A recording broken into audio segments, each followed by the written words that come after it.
What is up mga kalaptop? No, for today's video mga kalaptop is matagal tayo hindi nakapag-vlog. Ayan, so matagal tayo hindi nakapag-upload.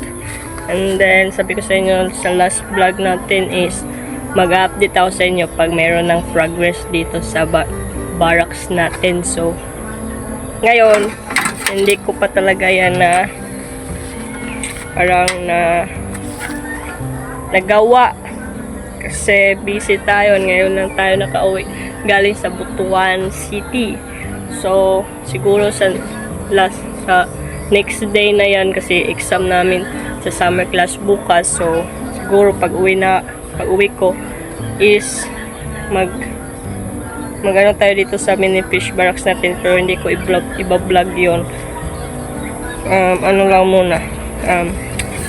Ayusin ko muna tong natin, barracks, para magmukha din tong barracks. Kasi marami akong plano dito mga laptop, and then hindi ko lang magawa kasi wala tayong budget, and then hindi pa tayo nakapag-ipon mga laptop kasi meron naman tayong ipon, kaso lang hindi pa yun sapat para makabili ng panibagong materialis ng mga isda and makapadami tayo ng isda. So, sobrang mahal lang isda ngayon mga laptop. Mahal nga yung kinakain natin or yung inuulam. Yun pa bang pang ornamental fish natin na gusto natin na isda is nasa 1K plus ang presyo. So, hindi ko yun makakaya kundi kung bibilan tayo ng isda, syempre, alagaan natin yan. Diba? So, ngayon talaga mga laptop, check natin yung isda natin. Kasi hindi ako nakapakain sa kanila. Let's go. Ala. Hindi ko alam kung bakit nagkaganto na naman to. Umina yung oxygen natin. Yung oxygen natin mga kalaptop is humina. Ayan no. Walang oxygen yung natin. Goldfish. So, hindi ko alam kung sobrang bago pa dito mga laptop. And then, hindi na naman siya umandar. Ayan no. Ganyan lang siya. Wala ka. Paano na to? Walang oxygen yung koi at saka goldfish natin. So, may bago tayong mga laptop na ni-reserve natin para dapat dito sa side na to, and kailangan talaga ng oxygen yung koi natin at saka goldfish no. So yan, kukunin natin to mga laptop. Parang hindi ko recommended to mga laptop kasi lagi lang siyang nawawalan ng kuryente or yung parang sa oxygen niya no. So, yun mga kalaptop.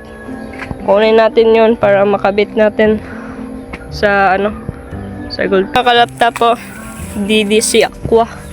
So, parang hindi siya tumatagal sa akin kasi palagi na lang ganito. Bago pa to. Galing to Shopee. So, kailangan natin siya palitan kasi yung mga goldfish natin naghihingalo na. Wanang suporta yung oxygen nila. So, ikabit ko muna to. Let's go. So, yun na nga mga kalaptop, no. Yung pusa natin dyan, no. Dyan uminom.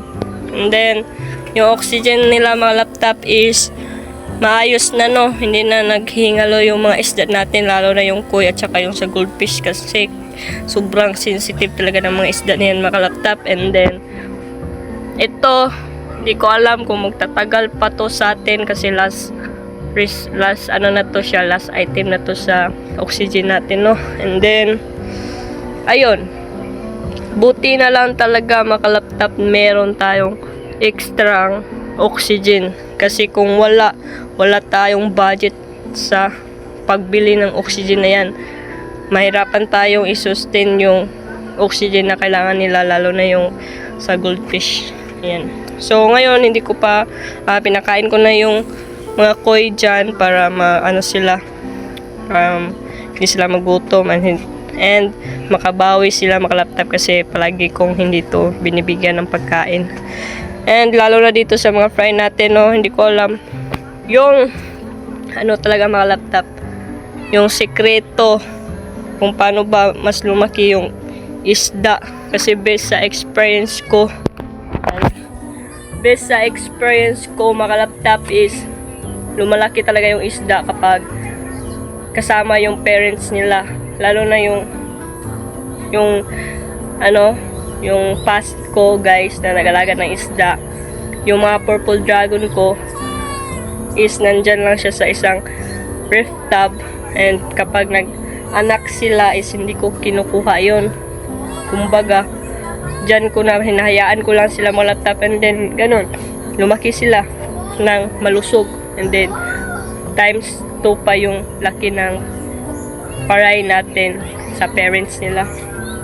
So ngayon hindi ko alam mga kalaptop kung ano yung gagawin ko sa mga fry ko, no.